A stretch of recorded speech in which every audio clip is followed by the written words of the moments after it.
सुधा समाधान।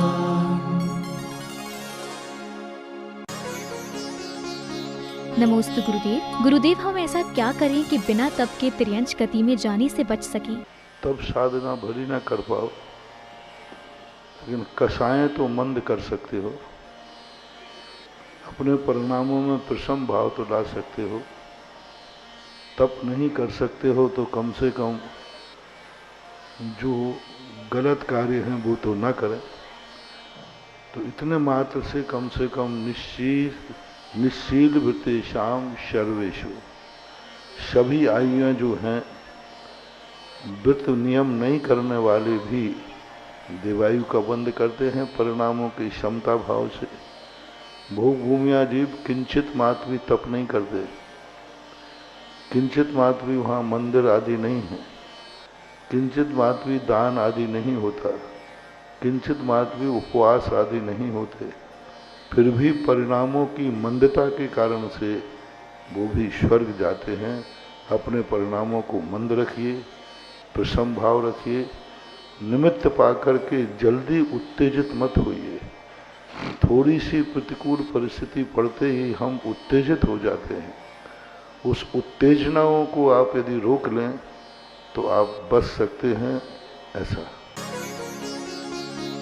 नमोस्तु गुरुदेव। रेस्टोरेंट में वेज और नॉन वेज एक ही किचन में बन रहा है और लोग खाते हैं, आप उन्हें क्या संबोधन देना चाहेंगे? जहाँ दोनों चीजें बनती हैं वहाँ शुद्धि किसी भी प्रकार से हो ही नहीं सकती, असंभव। अरे किचन एक हो अलग कर दे, कुछ होती ही नहीं। बर्तन भी वही के वही, मान साफ होने के बाद बर्तन इकट्ठे रख देते। और जो वहाँ बनाने वाले हैं वे दोनों ही भोजन बना रहे हैं, वही एक ही रसोईया बना रहा है। वो तो सब बहाना है, चाहे होटल हो, चाहे छात्रावास हो, चाहे हॉस्टल हो, चाहे रेस्टोरेंट्स हो, जहाँ दोनों चीज़ें हैं वहाँ दोनों चीज़ों की कोई भी शुद्धि नहीं है। शाकाहार भी वह मांसाहार ही है। प्लेन के संबंध में भी एक बार मैंने दिखवाया था, जो वहाँ कहते हैं कि भाई तुम्हारा वेज चाहिए नॉन वेज, जैन भोजन, ऐसा प्लेन में मिलता है। लेकिन अंदर जाके देखो सब इकट्ठे ही है। वहाँ इतने थोड़ी व्यक्ति बैठ जाएंगे, बस यात्री कहाँ बैठेंगे? 2 व्यक्ति वेज वाले, 2 नॉन वेज वाले, 2 जैन भोजन वाले, कुछ नहीं, वो ही सब हैं। मात आपकी थाली में जब आया है तो ठीक है। वहाँ तो प्लेन में कितना छोटा सा किचन है और वहीं सारी चीज़ें बन रही हैं। तो आप प्लेन का मैंने दिखाया तो उनका मतलब जो कुछ नहीं है, कोई शुद्धि नहीं, वो ही सब बनाने वाले हैं।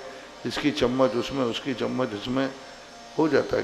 और कई बार तो ऐसे केस भी आ जाते हैं कि वेज वाले को नॉन वेज वाला परोस दिया उसने, क्योंकि परोसने वाला वही था। चूक तो हो ही जाती है। नमोस्तु गुरुदेव। मुनि विष्णु कुमार जी ने अपना पाद सुमेरु पर्वत और मानुषोत्तर पर्वत पर रखा, जबकि हस्तिनापुर राज्य तो छोटा ही था। उन्होंने ऐसा क्यों किया? अरे भाई, जब 1 लाख योजन की विक्रिया पड़ गई तो उनका जितना अपना कदम था ना, इतने ही कदम मेरू पे पहुंच गया, करेंगे वो।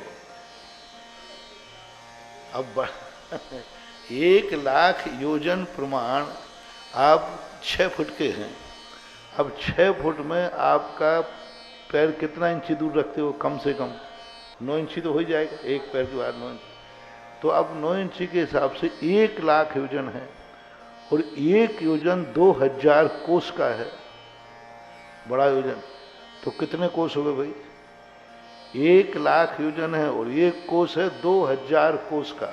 1 योजन, एक वो कहलाना योजन, ऐसे 1 लाख तो 6000 गुणित 1 लाख, 60 करोड़ किलोमीटर की जिनकी काया है, 6 फीट का व्यक्ति का पैर 9 इंची में रखा जाता है।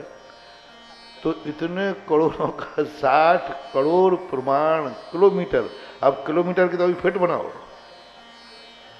फीट बनाने के बाद फिर 9 इंची का भाग, तो वो तो पैर ही इतना, उन्होंने बिल्कुल छोटा सा पैर उठाया है ना। एक पैर उन्होंने उठा करके छोटा ही सा पैर उठाया, वो मेरू पर्वत पर पहुंच गया अपने आप ही। क्योंकि 1 लाख योजन की टांगे कितनी बड़ी होंगी? टांगे तो कितनी बड़ी होंगी, टांगे ही उनकी जाए ज्योतिष मंडल तक पहुंच जाए, 700-800 तो है ही वहाँ रहो। तो ये सब चीज़ें हैं। और दूसरी बात है, वहाँ एक अलग महिमा बताने की बात थी कि तुम दिगंबर मुनि को क्या समझते हो, उनमें इतनी ताकत है कि सारा लोक भी वो अपने डगों से नाप सकते हैं। वो एक अपने एक महिमा बताने वाली बात थी दुष्टों के लिए। दुष्टों के सामने दिगंबर मुनियों को जो तुम यातनाएं दे रहे हो, तो इनकी सज्जनता, इनका क्षमा भाव, इनकी साधना है। बाकी ये मत समझना कि ये कायर हैं। इनकी शक्ति का एक बहुत बड़ा प्रदर्शन था, प्रभावना का सवाल था, वात्सल्य का सवाल था। उस विक्रिया के माध्यम से कितने मिथ्या दृष्टि सम्यक दृष्टि हुए। उस विक्रिया के माध्यम से वे चारों मंत्री जो महाघोर मिथ्या दृष्टि थे, वे सम्यक को प्राप्त हो गए, वे शरण में आ गए, वे अपने आप में तत्व दृष्टि हो गए। और उनको देखकर हजारों लाखों मिथ्या दृष्टि सम्यक दृष्टि बने उस कथन को लेकर के। नमोस्तु गुरुदेव। जो महाराज और माताजी उम्र होने के कारण चल नहीं सकते, क्या वो ट्राईसाइकिल पर बैठकर विहार कर सकते हैं? तो क्या वो आज्ञा है? नहीं है तो फिर हम लोगों के दंड फंदों में आप लोग पढ़ते क्यों? ये दंड फंद आपातकाल कहलाते हैं। ये गुरु जो उनके होते हैं, गुरु डिसाइड करते हैं कि इनको किसको करना। ये मार्ग नहीं है, ये अपवाद मार्ग है। अपवाद मार्ग घोषित नहीं किया जाता। हम कैसे हैं, चल सकते हैं तो फिर कोई भी बैठ जाए। ये आपत्ति एक्सीडेंटल केस है। इन केसों को मार्ग नहीं, तात्कालिक जब जैसी परिस्थिति आए उस समय उसी को अपना लिया जाता है। और परिस्थिति खत्म होते ही उस मार्ग को तुरंत स्टॉप कर दो, मार्ग मत बनाओ। वो किसी व्यक्ति विशेष से, घटना विशेष से अपवाद मार्ग आया था, वो उसी घटना के साथ, उसी व्यक्ति के साथ उसको समाप्त कर देना चाहिए। उसका वाई रेफरेंस दे करके आगे नहीं बढ़ाना चाहिए। नमोस्तु गुरुदेव। आलंद परिहार और जिनकल्प संन्यास विधि क्या है? परिहार और जिनकल्प तो ठीक है। आलंद जो शब्द आप लाए हैं, ये कहाँ से लाए मेरी दृष्टि में नहीं है। परिहार नाम का एक होता है जो सब प्रकार के, समस्त प्रकार से दूर हट करके और अपने एकाग्र रूप में, एकांत रूप में किसी का भी वो आलम्बन नहीं लेते, सबका परिहार। परिहार नाम का एक प्रायश्चित भी होता है। तो समस्त प्रकार के संघों से उनको अलग किया जाता है। परिहार नाम का एक मरण होता है जो सब प्रकार के निर्वृत्त होकर के और स्वयं अकेले समाधि ले लेते हैं। दूसरा कौन सा है? जिनकल्प। जिनकल्प तो जो होते हैं वो तो इंगिनी मनन, प्रायोग गमन मनन वाले, जो कभी किसी का प्रतिकार नहीं करते।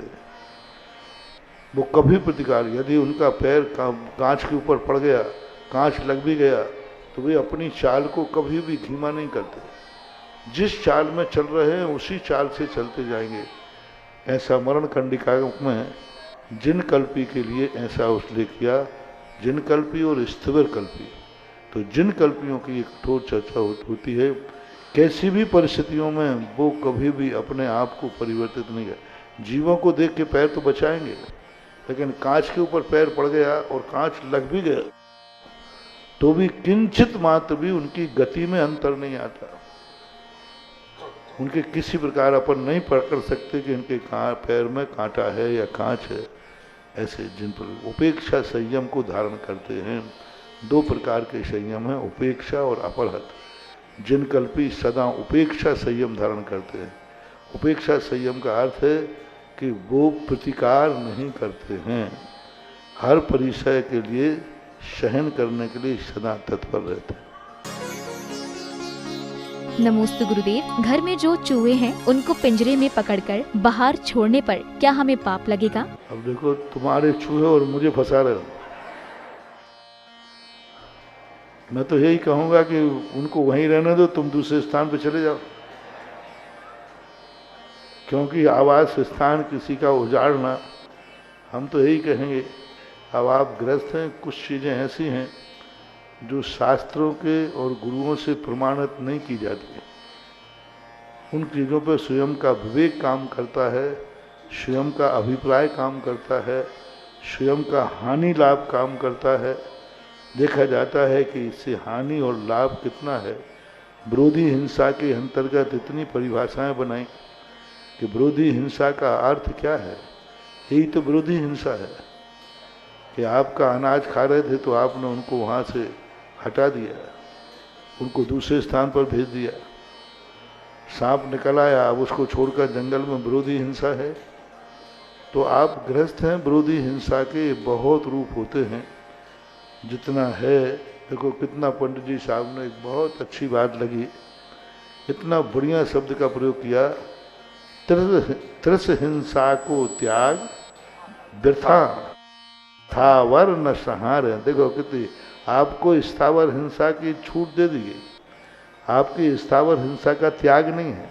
तो लेकिन एक लगा दी कि वृथा थावर, यानी आपको स्थावर की छूट है, इसका अर्थ ही नहीं है कि तुम बैठे ठाड़े पेड़ तोड़ते रहो, पानी फेंकते रहो। वृथा थावर न संहार। इसी प्रकार इन सब चीज़ों में परिस्थितियां देखना चाहिए कि आपकी किस परिस्थिति में आप किसी जीव के लिए स्थानांतरित कर रहे हैं, वो हानि लाभ पर विचार कीजिए। नमोस्तु गुरुदेव। सांसारिक भय और नारकीय भय में क्या अंतर है? वहाँ का भय जो होता है विशेष रूप से वेदनाजन्य भय होता है, और जो मनुष्य भय होते हैं इनको वेदना के ही नहीं, यहलोक भय, परलोक भय। नारकियों के यहलोक परलोक भय की चिंता कम होती है। कार्तिकेय अनुप्रेक्षाकार ने लिखा, नारकी हमेशा वेदना के भय से व्यथित ज़्यादा रहते हैं, और मनुष्य आदि जो हैं यहलोक का भय, परलोक का भय, और ये जो भय हैं वो भय मरण का भय। नारकियों को मरण का भय नहीं होता, वो तो मरना चाहते हैं, लेकिन मनुष्यों में यहाँ संसारी प्राणी मरण का भय है। ये गुप्ती भय तो उनके पास है, क्योंकि वो भी बचने का प्रयास करते हैं। तो इन भयों में जो यहलोक भय, परलोक भय, मरण भय, ये अन्य प्राणियों में ज़्यादा पाया जाता है नारकियों की अपेक्षा। नमोस्तु गुरुदेव। हमें अष्ट प्रातिहार्य से प्रभु की भक्ति करनी चाहिए, लेकिन मंदिरों में अष्ट प्रातिहार्य पूर्ण नहीं होते हैं। ऐसे में हम क्या करें? बनवा के रख दो, और क्या। भगवान तो अपने साथ लाएंगे नहीं, रख तो किसी भक्तों को पड़ेगा। व्यवस्थाएं हैं, कोई बात नहीं, द्रव्य से नहीं मिलते हैं तो आपको चढ़ाना जरूरी नहीं है। भगवान को उनसे युक्त महसूस करो, भगवान की मुद्रा का ध्यान करो, उनके अष्ट प्रातिहार्य को उससे संयुक्त, दुंदुभी संयुक्त आदिनाथ, भामंडल से युक्त आदिनाथ, अशोक वृक्ष से युक्त आदिनाथ, तो उनका उनसे युक्त होकर के उनको एक साथ समष्टि। देखो भक्तांबर स्तोत्र में कोई अशोक वृक्ष की स्तुति नहीं गई, अशोक वृक्ष के साथ आप कैसे लग रहे थे। उच्चैर शोक तरु संसत मून मयूख मावात रूप ममलम। तो इस प्रकार से उनके रूप को उससे बैठालना है। अकेले हमें अशोक वृक्ष की महिमा नहीं गाना, सिंहासन की नहीं गाना, चवर की नहीं, उनके साथ में भगवान आप कैसे लग रहे हैं ऐसा करना चाहिए। यदि नहीं भी हो तो आप अपने ध्यान में बैठ करके कल्पना से भगवान को उससे युक्त महसूस कीजिए। नमोस्तु गुरुदेव। किन किन अवस्थाओं में मनुष्यों के आत्म प्रदेश ढाई द्वीप से बाहर पाए जाते हैं? जो आत्मा के प्रदेश जो फैलते हैं वो मात्र एक मारणांतिक समुद्घात की अपेक्षा से बाहर जाते। दूसरा, जब देवों की अपेक्षा देखा जाए तो वैक्रियक समुद्घात में बाहर जाते हैं, ढाई द्वीप के बाहर। ये दो समुद्घात ऐसे हैं जिनमें बातें।